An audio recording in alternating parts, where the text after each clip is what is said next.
Thank you for downloading or streaming this message from Emmanuel Church. We are one church with multiple locations, and we believe God wants to bless you right where you are. In a few moments, you're going to hear some practical teaching from God's Word that I believe will be inspiring and relevant to your life. First, though, if you haven't yet experienced Emmanuel Live, we encourage you to go to our website, eclife.org, to check out our service times and locations so that you can experience Emmanuel in person or through our online campus. If this message blesses you and you'd like to support the ministry financially, again, you can go to eclife.org and click on the Giving tab and choose Online Campus as your campus. Thanks again for joining us today, and we hope this message will be an encouragement to you on your spiritual journey. Good morning, Emmanuel. How are we doing this morning? If I haven't got to meet you yet, my name is Shay Toombs, and I am the children's and student pastor here at the Banta campus, and I'm so excited that I get to be with you this morning. Right now, typically, I'm back on a stage on preschool or elementary, leading those kids in worship, so I wanted to have everyone, stand up and do a worship song with me where you had to do some fun motions, but I decided we just did worship. We'll just go ahead and get into our message today. But before I get started, I thought you should know a little bit about me, see some old pictures of me, and just get to know who I am a little bit. So I have a couple of quick pictures to show you.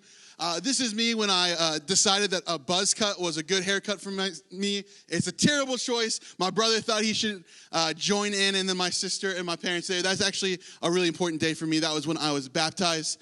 Another one is when I was practicing what we're going to be talking about today, when I received my very, very first bike. It was awesome. I had a different haircut that wasn't great there either. And, just one more bad haircut, the bowl cut, right? But this was celebrating my dad's birthday, and I don't know if you noticed, but my brother always copied me with his haircuts until we were in high school. And I'm very thankful that we went away. This is on my wedding day. This was last October. My wife, Sarah, is over here. And we got married last October 7th, so about a year ago. And then we actually got married on this very stage right here that we got to say our vows, which was really, really special. We had lots of fun people in our wedding, including Adam, who was up here leading worship for us, which was fun. And then these are my nieces and nephew that got to be a part of the day. And that's just a little bit about me that I wanted to start off with so you guys can kind of get to know me. But today, as Pastor Aaron said, it's an Espresso Shot weekend. It's an opportunity for us to really focus in and have a conversation around a specific topic. What I like to think of it as, we're having a conversation over coffee. You guys got your coffee in your hands and those awesome Christmas cups. Who likes those Christmas cups? They're so cool. And we're just having a conversation right now. But what if I told you that I had the pill that could increase your energy levels, boost your happiness, could make you more money, increase your kindness, all by just taking this simple pill? How many of you would want that pill? I think I can say that I would want that pill. It's not just me that thinks this. The Mayo Clinic and Harvard Medical School also found that just practicing daily gratitude changes everything for us. It improves our physical health and it improves our happiness. Another research that we looked into said that in a daily practice of gratitude can improve our self-esteem. It can strengthen our heart and immune system. It decreases our anxiety, our stress, and depression, and it expands our capacity for forgiveness. Who doesn't want that? Anyone? I think we can all say we want those things. And what's awesome about that is those aren't even from the Bible. It's people, everyday people that are recognizing the power that gratitude has. And that's the pill that we have and we're going to talk about today, because we can all have gratitude. And even, Paul wrote a lot of the New Testament. And I don't know if you know much about Paul, but Paul was beaten. He was stoned and left for dead. He was imprisoned. He was shipwrecked. In every part along his journey, he was able to practice gratitude. In 1 Thessalonians 5, it says this: "Be thankful in all circumstances, for this is God's will for you who belong to Christ Jesus." And most of those things of gratitude we focused on were worldly things. It's what we can do right now. But when I think back to that passage, he said that you can have gratitude in all circumstances. Not for all circumstances and the hard things that we go through and the things that come upon us that we can't control, but to have gratitude in all circumstances. And that's what I want.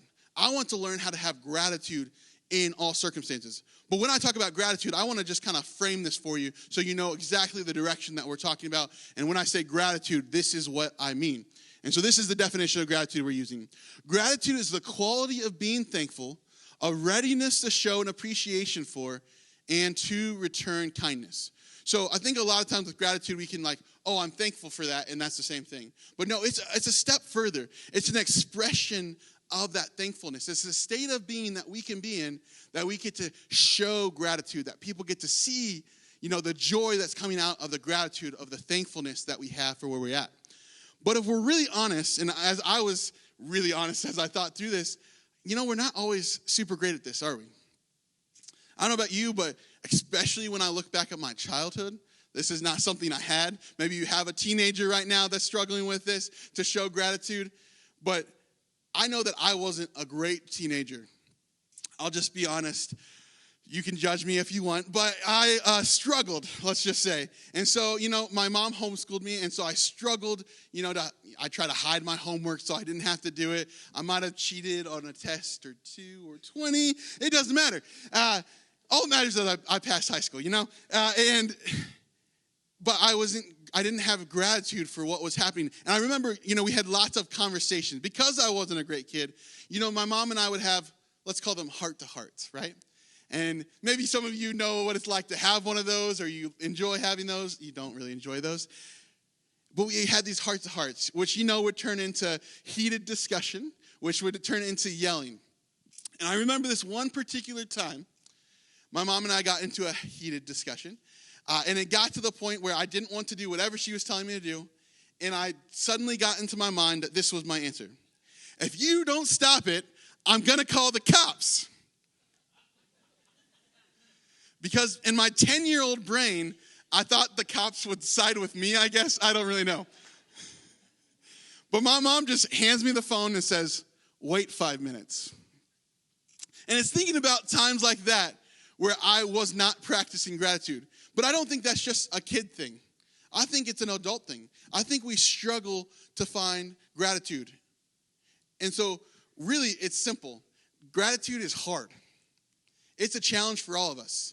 So today, we want to talk about some of the reasons of why gratitude is hard. And so we're going to dive into some of those reasons today. Number one, we are rushed. I don't know about you, but my schedule is crazy. I'm going. I have meetings. I have things in the evening. We have my wife's work things, my work things. The month of December, we just did our schedule, is crazy. And so we are so rushed for time that we can't recognize what's going on around us. I don't know about you, but when I drive, this is where I really struggle with gratitude, is I'm an efficient driver. I get from point A to point B as quickly as I can. I'm not a speedy driver, but I'm efficient. So I don't have time, when someone is driving 5 minutes under the speed limit, because so help me, they'll make me a minute late, right? Or maybe, that person that decides to not use their turn signal and turns right in front of you, and you're like, oh my goodness, what's going on? I struggle to have gratitude. You know what?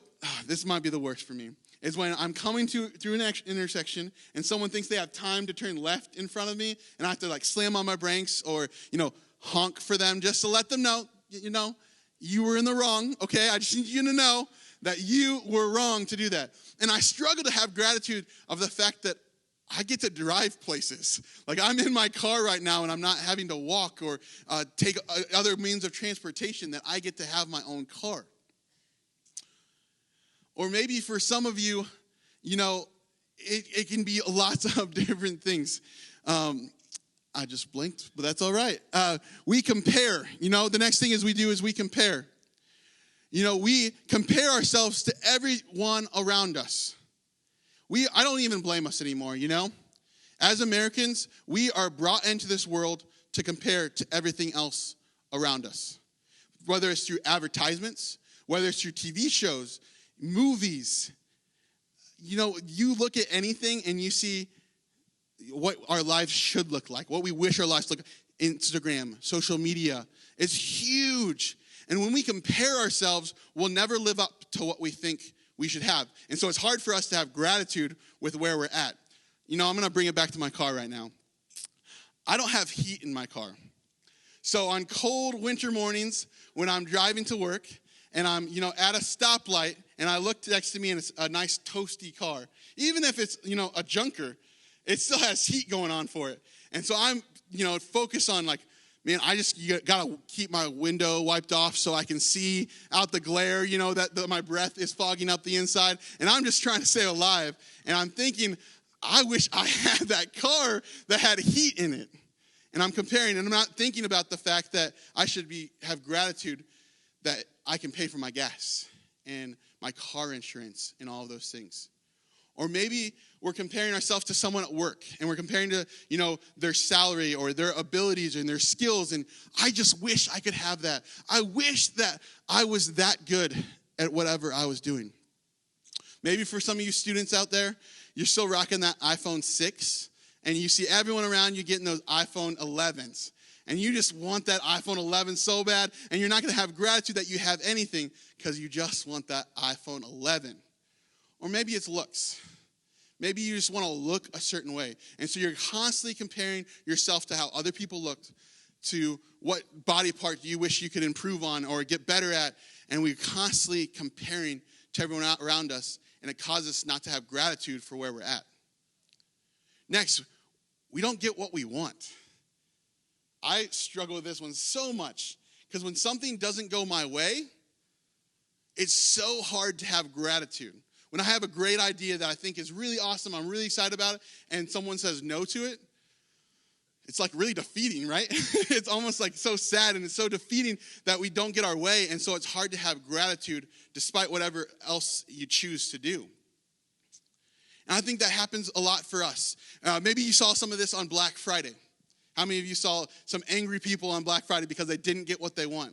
I saw a guy that was trying to get out of a parking lot, and there was a line of cars in front of it. He was trying to get out, and he just kept honking his horn like these cars could move or do something to change, but he was honking and getting frustrated because he wasn't getting what he was wanting, even though nothing else could change. Maybe for some of you, you're about to go to eat a meal after this. You're going to go to lunch with your family. And something in your meal is going to come back different than you wanted. Maybe it comes back too cold. Maybe, it had that tomato that you specifically asked for it to not have on there.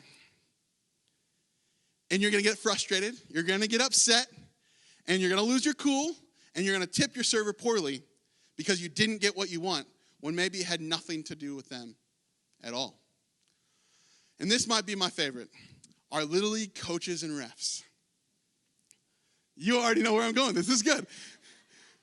We complain and complain about our kids' playing time or the position that they put them in. And these coaches are volunteering to coach our children. They're not getting anything in return but the satisfaction of getting to coach children. And we complain and we complain and complain because we don't get what we want when we could have either coach ourselves, right? Or maybe it's those referees. Whether it's kids or adults, none of those referees make enough money to hear all of our complaining about whether a call goes right or wrong. Yes, we're human. We miss things. So us complaining about how we didn't go our way isn't going to help us. Isn't going to help the situation. Or maybe it's that sport that that kid doesn't want to play anymore. And we have to understand that it's okay that I might just have to let it go and I'll let them step to something else. And I think the last thing that causes us to struggle with gratitude is we focus on the wrong things. We're so focused on the negative things in our lives that we can't see the positive and the good things that are happening around us. For many of you, you probably went into Thanksgiving week dreading it. You were dreading about those conversations or those questions you were going to have to answer. You were dreading that family member that you just don't get along with, and you knew that there was going to cause drama by hanging out with them. You were complaining about the drive that you already knew you were going to have to make. And I bet that's exactly what it was. It was a terrible experience for you. You were disappointed. It was frustrating. You were mad the entire time because you were focused on the wrong thing. And I think that's like that in our lives. Think about relationships. Maybe with your spouse, and you go home, and the house isn't exactly the way you thought it would look like when you got home. And so you start looking at all the things that they're doing wrong, and you start this list of all of the wrong things that they're doing, and you start to build up this list. And you miss out on all the great things that they had, a dinner on the table, that they, wash those dishes or wash those clothes. And you miss out on all of the great things that were done because we're focused on the wrong thing. And I don't know about you, but I want to figure out how to get past those things. I want that, elevated chance of self-esteem. And I want better sleep. I want all of those things that we listed earlier. But we have to figure out how to have gratitude in all circumstances. So what are we going to do about it? One, we have to pause.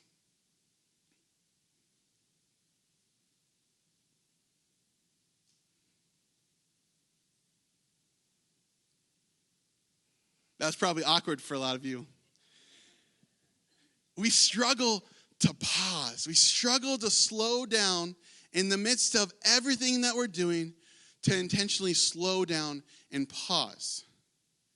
And I think this is counterintuitive to how we were designed and created.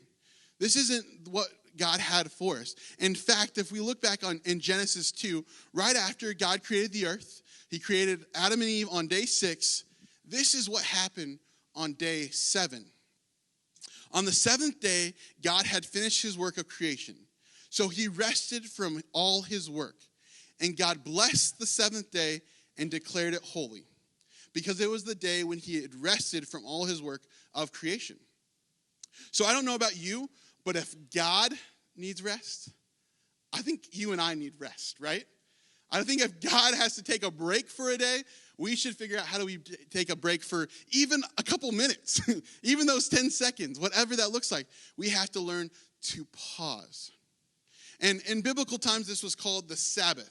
And Sabbath simply means rest and to refocus our minds. And Eugene Peterson, who wrote the Message translation, it's an incredible resource for people that struggle to understand the context of the Bible, said this about Sabbath. Sabbath is the time set aside to do nothing so that we can receive everything. To set aside our anxious attempts to make ourselves useful, to set aside our tense restlessness, to set aside our media-satiated boredom. Sabbath, or rest, is the time to receive silence and let it deepen into gratitude. I don't know about you, but I saw myself in those. I saw myself in the busyness that I'm trying to do everything I can to feel useful, to get something done, the busyness of my schedule. And every time that I am stopping, I'm on my phone, I'm scrolling. I'm looking at Instagram, Facebook, ESPN, whatever it is. Maybe you're a video gamer. I don't know what you do on your phone, but we're so saturated by our phones and technology that we're not even actually resting. So what we have to do is we have to get to this place of, even if it's just a couple hours, that we spend in the Sabbath rest. And really what that time does is it allows us to reflect on what God's doing, reflect what he has done, what he's currently doing, and what he's going to do, and on the truths that we know that we can believe in. And then it restores us going into those next circumstances that are really challenging, are really hard. So that when we come against something, a circumstance, that we can find gratitude because I know that God's already shown up in all of these ways. And it restores us going into those situations. The next things we have to do is we have to decide that we don't need to get my way. I don't need to get my way, and I'm going to be okay with that.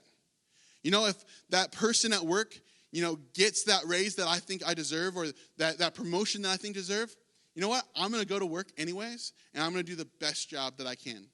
Maybe some of you students in here, your teacher gave you, homework or a test tomorrow on the first day back from school. And instead of, focusing on the frustration that you have to do that, you're going to do that to the best of your abilities, because we have to get to the point that it's okay that I don't get my way. And that's really challenging. But really what that takes is it takes humility. It takes us to recognize that we have to put ourselves and look at ourselves in a different light. And look at ourselves that we're maybe not the most important thing. And there's a pastor, Eric Demeter, that wrote this book about gratitude and how it should be a spiritual discipline. And this is what he had to say. Gratitude begets humility because it reveals our God-given neediness. Humility is a heart condition that recognizes that all of our blessings have been received and not earned. And when we can recognize this, when we can go into every situation and recognize that everything I've already been given, I don't deserve in the first place, that it's a gift, it's a lot easier for us to be okay when we don't get our own way. It's a lot easier for us to be all right and say, you know what? They got the promotion. That's awesome. I'm really happy for you. It changes our perspective. And I think for us as Christians, that you would call yourselves a Christ follower, it takes it a step further. In Philippians 2, it says this: don't be selfish. Don't try to impress others. Be humble, thinking of others as better than yourselves. Don't look out only for your own interests, but take an interest in others too. And when we do this, it completely changes our focus. Now, our focus isn't on, me getting what I want. We come alongside others and help them get what they want and what they desire. And when we start to do that, it completely changes where our gratitude is coming from, because it's no longer coming from what I want and getting my way. It's coming from, oh man, that's awesome for you. It's coming alongside people. And I promise that your gratitude level will rise when you're cheering on other people, when you're pushing other people forward. It will change your gratitude when you recognize that you don't have to get your own way. And the last one is we have to focus on what you have. We have to focus on what we have in front of us. I think it's so easy to get caught up in focusing on that next job promotion, the next house, car, vacation, everything that we want in life, that we completely forget everything that's happening right in front of us and the blessings that we have. And no one's taught this better than me than my dad. See, my dad, and I'm going to put a picture of him up on screen. That's my dad. He's in a wheelchair. 6 years ago, he was a pastor at a local church, and he tripped and fell into a wall on a Sunday morning before service and became a quadriplegic. He's paralyzed from the chest down. He's actually been able to receive, some movement in his arms and 3 fingers on each hand. But never once have I heard my dad complain. Never once has he, complained about how he can't walk. He can't drive. He can't sleep in a normal bed. He can't work. I've never once heard him look at his situation and think anything other than, you know what, I'm grateful that I'm alive. And, even while he was in the hospital, he started to make it his mission. During the recovery process after getting out of the ICU, he spent 6 months in the hospital. During that 6 months, his goal was, how do I care for my caregivers? The people that are taking care of me 24 hours a day, how do I listen to them? How do I hear what's going on in their lives? How do I essentially be their counselor? And he's in a hospital recovering from becoming a quadriplegic. And he's continued to do that over the last 6 years. In fact, there's someone serving at Greenwood right now on our impact team that my dad relentlessly pursued. He was his caregiver that put him to bed every night. And he just encouraged him. He had a conversation with him and challenged him to go to our Saturday night service. And through that, he accepted Christ. He brought his family. He was baptized. And now he's serving on the impact team every single week at Greenwood.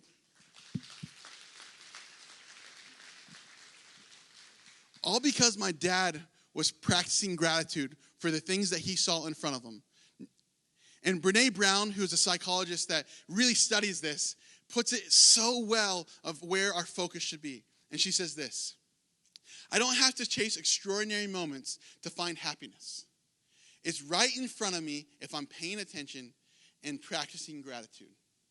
It's right there. It's right there for us to hold on to and for us to show gratitude in all circumstances if we're just willing to hold on to it. If my dad didn't focus on the positive and he focused on the negative, he'd be miserable. How many of you know miserable people that are just so focused on everything they don't have, everything that's gone wrong, everything opportunity that they missed, and they're so focused on what they don't have that they can't have gratitude for what they have been given? While we were in the hospital in Chicago with my dad, they even brought down a guy that was struggling to cope with becoming a quadriplegic and made him roommates with my dad to try to just show some light that it's going to be okay, that you're going to be okay. Because when we're focused on the right things, no matter our situation, our circumstances, we can have gratitude. And I think the reason that we can do that, for those of us that are Christ followers in this room, comes to us in Philippians 4. Again, this is written by Paul. In all circumstances, this is the mindset that he's having. Not that I was ever in need, for I have learned how to be content with whatever I have. I know how to live on almost nothing or with everything. I have learned the secret of living in every situation, whether it is with a full stomach or empty, with plenty or little. For I can do everything through Christ who gives me strength. I think a lot of times we hear that verse 13 and we just want to do all these awesome things. But really what that verse is telling us, that we can have gratitude in every circumstance that we find ourselves in if we focus on Christ. If we change our focus from everything we don't have to focusing on everything that we do, that we've been given, that's a gift, it will completely change our lives. And I can say from a testimony of this, with everything that's happened with my dad, it's allowed me to practice this constantly. You know, since then, since my dad's injury, I tore a patellar tendon in my knee. My mom's battled cancer 4 times. My brother has gone through an ugly divorce. There's car crashes and lots of turmoil that's happened in my family. But never once have I used those situations to not have gratitude. But only because I learned those things. Even 6 years ago, on Thanksgiving Day, my brother and I were sitting in a hospital with my dad. And our meal was McDonald's because that was the only thing open. And we got to have gratitude for that meal because we were sitting with my father who was alive. And we were able to have a conversation and watch football and enjoy. And all of that happens, and that mindset happens because we are focused on the right things and the positive things, and we are focused on Christ. And that Christ is bigger than all of our circumstances. And I want us to think about it. Think about how our lives would change if we just shifted our focus. Imagine the next time you go into, a situation with your husband or wife when they're doing everything wrong and you feel like there's just this list lining up. Instead, what if you just started listing all the positive things about them, all the things that you loved about them? It would change your perspective. It would change your level of gratitude would go up for that person. Maybe it's for your kid. The next time they leave their shoes, for the 100th time, you're telling them that they got to go put away those shoes. What if you started listing all the things you loved about your children? It would shift your gratitude. Maybe kids in this room, maybe students. It's looking at your parents the next time they tell you to do something you don't want to do, and it's listing all of the things that they've sacrificed for you. They've bought you, the house that you live in, maybe the car that you drive or the phone that you have, the food that they feed you. And it's changing and shifting our perspective to what we've already been given. And for some of you in this room today, you have to shift your focus completely. So for some of you, you don't even have Christ to hold on to focus on, to help you get through those circumstances and those situations. And so today we want to invite you in and give you that opportunity to put your focus on Christ. To put your sole focus on Him to get through whatever circumstances that you're happening. Because I don't know what those are. You do. But I guarantee that your life will look differently if you can have gratitude and focus on Him. You want those things that we talked about earlier, all the self-esteem, all the sleep, every benefit health-wise comes with a spiritual benefit too when you focus on Christ and practice gratitude. So if that's you today, I'm just going to say a little prayer. It's nothing crazy. It's nothing fancy. But it's an opportunity for you to step out in faith. It's an opportunity for you to say, I want to trust and put my focus on Christ, who sent His Son to die for us on a cross 2,000 years ago and rose Him up 3 days later so that we might have a relationship with Him. And it's through that power that when we receive Christ, we get the Holy Spirit. And it's through that power that we can have gratitude in all circumstances. So if that's you today, you can repeat after me or say something like this. right now. And I want everyone else to just pray over those people. Pray for those people that are making this decision or might be making this decision, but also reflect on where God is showing up in your life. So say something like this. Father, I'm tired of trying to hold on to my control. I'm tired of trying to do this on my own. I want to learn to focus on you. And I want to focus on the death of your son and the resurrection and the life that you have promised us if we accept that truth. Father, I just pray that I'm able to step into that relationship with you, that I can trust you, that I can learn to know you, and that you can give me that gratitude in all circumstances. Amen. If you just made that decision, that is the best decision you could ever make.